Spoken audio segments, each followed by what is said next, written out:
I'm Tate Stewart, and this is Change of the Month. This month I will be talking about dyslexia and the International Dyslexia Association. Dyslexia is a language-based learning disability which often leads to difficulty with reading, writing, spelling, and pronunciation. Dyslexia is a lifelong condition that can make it very difficult for a student to succeed academically, and in its more severe forms, it can qualify a student for special education or extra support services. The impact that dyslexia has varies person to person and depends on the severity of the condition and the help received. Some dyslexics manage to learn well early on with excellent instruction, but later experience problems with more complex language skills such as grammar, understanding textbook material, and writing essays.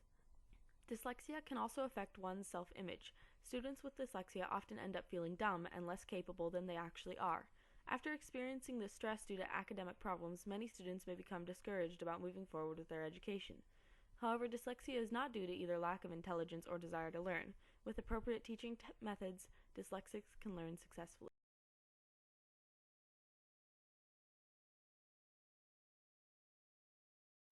I'm Cameron Stewart. I am a black belt in Taekwondo.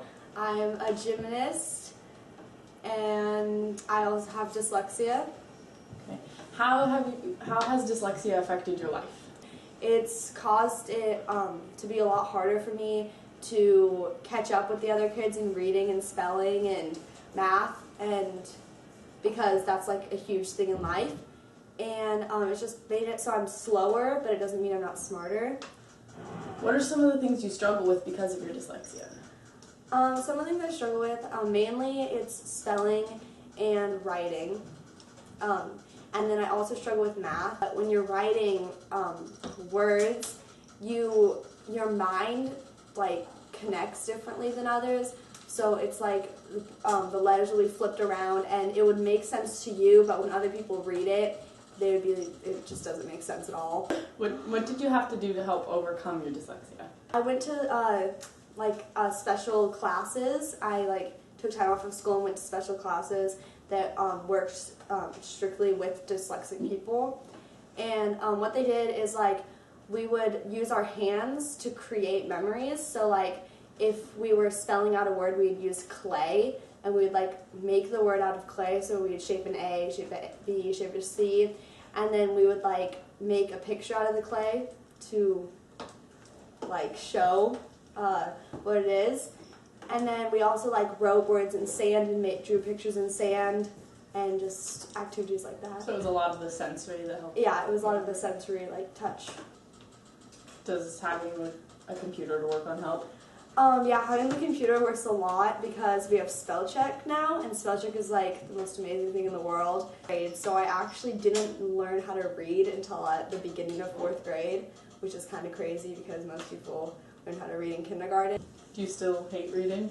I hated reading until I was in 6th grade, mostly because the content they were giving me was stuff that I could read instead of interesting things. But then once I got on the same level, and now I'm even above the level, I read at the 10th grade level. So once I got on the same level as kids, I was able to read things that I was interested in with no problem whatsoever.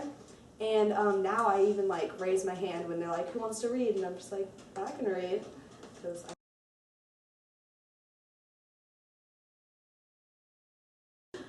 I'm Mitzi Stewart, and I also have dyslexia.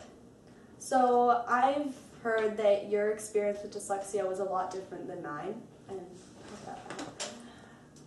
My experience with dyslexia was challenging. It was actually kind of awful. I was in remedial classes, special ed classes, all through grade school, junior high, and a little bit of high school.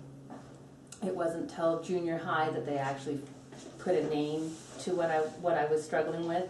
So writing on the chalkboard, you get nervous, and everything I wrote would become even more jumbled because I was nervous.